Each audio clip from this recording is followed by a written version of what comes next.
So my friend Jen went to a psychic. There are lots of psychics there, and I felt like you should go with the one you were drawn to. And there was a couple I was drawn to, but then obviously cost was factored in as well. I didn't want to go for the most expensive one, even if I was drawn to that one. So I went to one that I felt a draw to, but also it's not too expensive. And she was called Debbie, and Jen went to her as well.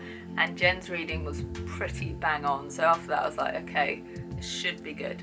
I just come from the angel Reiki, and weirdly when she started turning the tarot cards, a lot of them were angels, like a very high percentage. It's like, that's really weird. They must be really present right now, and that's why that's happening, because we've already been talking to them today.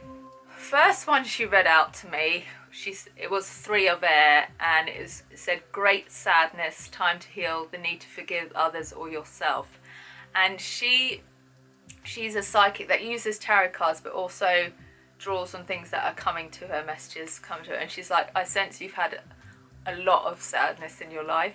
And as soon as she said that, I just burst into tears, because I think, I don't know, just someone else saying it out loud, just, I don't know. It's like recognizing that, yeah, you have had a tough life.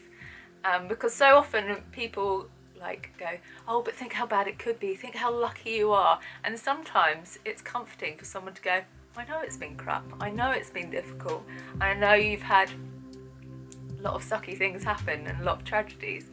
And her saying that, I don't know, it just unleashed something in me. But it wasn't like a sad feeling, it was like, thank you, yeah, you're right, I have. But I think it was the need to forgive others and yourself, because some things I hold a lot of guilt about, and I think that guilt really does affect every single day, and probably how I've been feeling for years. So that was really interesting. And she just said it's so important to let go, and she said that someone came into your life that was evil and really horrible, but it wasn't your fault, and that you didn't see it coming. So just let it go. Just let it go. And someone's saying, let it go. God, I do need to let it go. I need to let a lot of things go. But yeah, so I think that was a particularly important bit. And luckily Jen wasn't with me at that point, so she didn't see me blubbing. Otherwise she'd be like, oh God, Christ, what's happened now?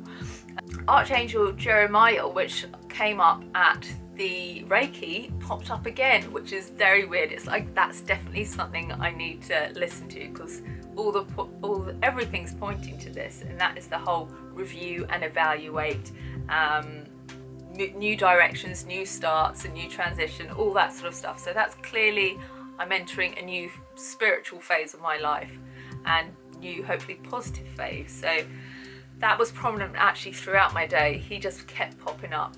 And then also Archangel Azrael, who signifies the end of a page or situation, a spiritual transformation, time to move on. Which again links to that, and also makes me question, maybe what I'm doing at work and my relationships and that sort of thing. And then the 5 of air came up, and that linked to the sadness card, and she said that links to that person that entered your life that brought you so much sadness and misery. And she talked about, I made an unwise choice, and learn what you can from this situation and review everyone's motives. I think by just doing that in that moment, I really, again, was able to do what she was telling me to do, and that's realised that it wasn't my fault.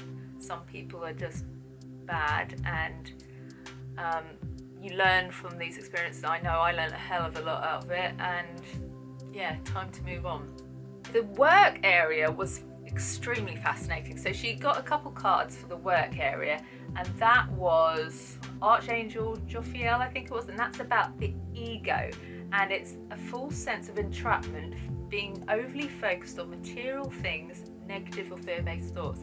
And she said to me, do you have a job that involves you doing half the work's about, the outer shell, appearance, material things, and then the other half is maybe more deeper things, emotional things, feelings.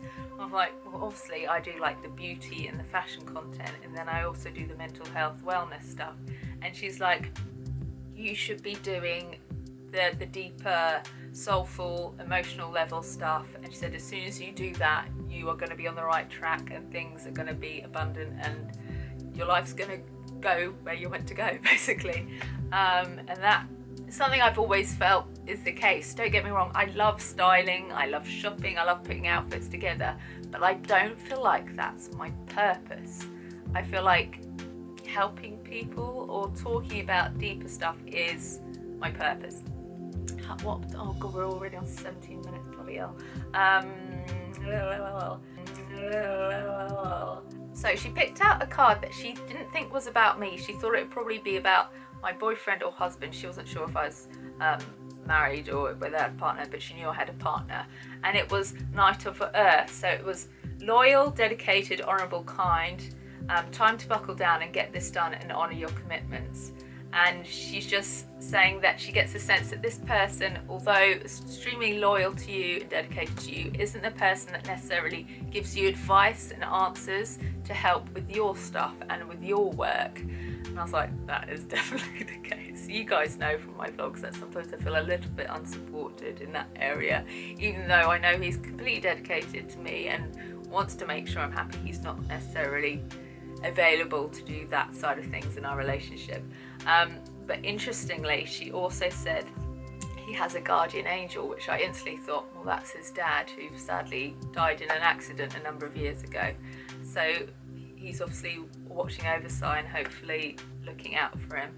But I thought it was interesting, considering that, you know, he's finally getting down to doing nomads, his food business, and it's saying time to buckle down and get this done and honour your commitments. So that's interesting. I then got the 8 of Fire, which is events moving at a fast pace, delays are over, many things happening at once. And she said, much like I had at the Angel Reiki, she said, you've had kind of slow but steady progress, maybe not as fast as you've liked for a number of years. She said, but suddenly things are going to get very, very busy. And she said, obviously this is great news. It's great that things are going to be faster paced and stuff. But she said, I'm worried because you need to make sure that you're going to take time out, that you're going to look after yourself, because I worry that you're going to take on too much and burn out and bad things are going to happen as a result. So she said, please be mindful as things get busier, you take enough of your time, which we know I'm bad at that.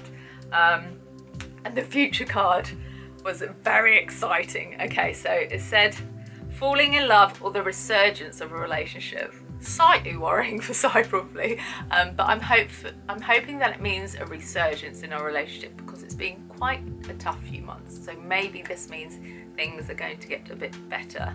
And then spiritual growth or enhanced intuition. Again, we've heard that before a couple of times, but the final bit, it says a new home.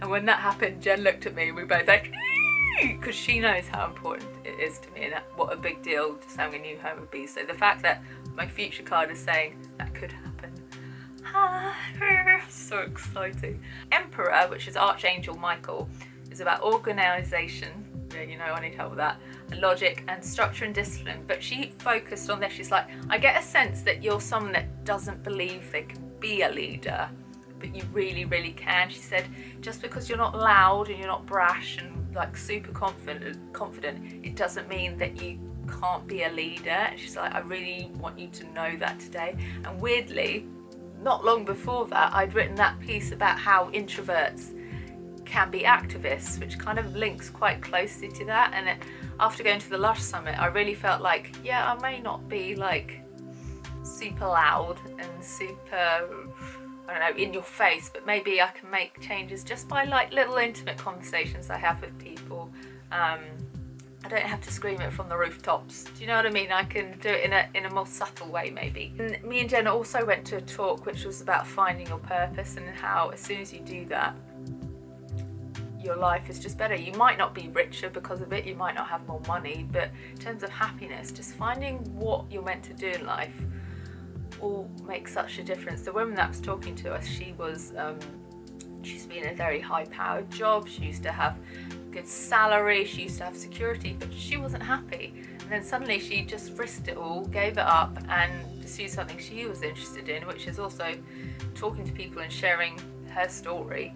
And then suddenly her life was so much happier, and she felt like she was doing what she was meant to do. Her son suddenly saw a different side of her and said, actually, Mum, you're quite funny, because he'd only ever seen the stress side of her.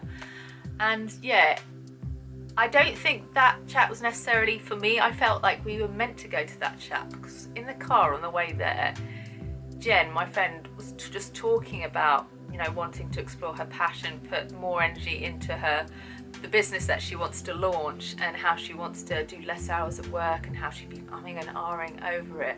And I feel like that talk was what she needed that day to take the plunge and to feel brave and to feel encouraged that it's going to be worth it, and you can make it work, you can make it happen. The spirits obviously wanted me to shut up, but basically that's about it. If you've got any questions below or want more information about how the process has actually worked or what has happened since, then feel free to ask below, and let me know your thoughts on all spiritual things, whether you believe them, whether you don't, whether you could be swayed to believe them, whether you're intrigued, whether you want to try them. Yeah, hope you enjoyed it. I hope it was slightly interesting for you, and I'll see you in a video soon. I forgot we had another treatment as well, which I'll say really quickly. So it was like a healing treatment, and with Jen's, the woman was like, there's something going on in your stomach, like there's some congestion there, it's really busy, there's a lot of energy there. And it turns out Jen had recently been to the doctors because she felt there was something going on there, and she's actually currently having tests. Speaking again, I'm really going now.